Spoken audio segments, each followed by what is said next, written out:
The twisted, charred wreckage of yet another fatal accident. Officially 6,000 die on Egypt's roads each year.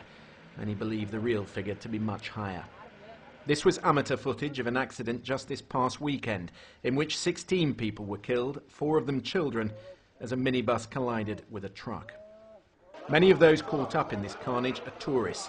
Here, the burnt-out shell of a bus that crashed on the Sinai Peninsula last year. 9 tourists lost their lives. There is wide consensus within Egypt that despite new laws to tackle dangerous driving, more needs to be done.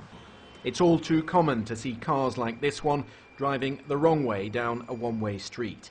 Watch the yawning policeman who does nothing to stop him. Or how about this woman driving with her young child on her knee? And it's not unusual to see 3 men on a bike like this without any helmets.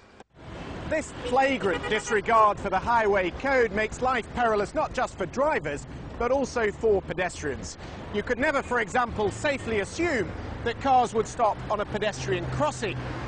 In this country, you step off the curb at your own peril.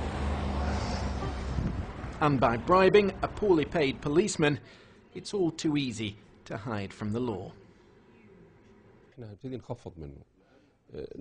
But the head of Cairo's traffic police told me that as part of the government's attempts to improve road safety, they're planning to surround the capital with hundreds of surveillance cameras.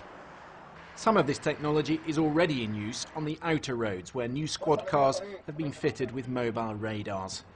In our brief time with this patrol, they stop cars without registration plates and plenty of drivers who travel without the right documents. Some say the poor standards which reflect the wider frustration within Egyptian society. Egyptian people are all the time under tension, and this may create a problem in all aspects of their life. One of these aspects is driving. They are under tension, so they are dispolite. Which explains why it's an enormous challenge changing the culture.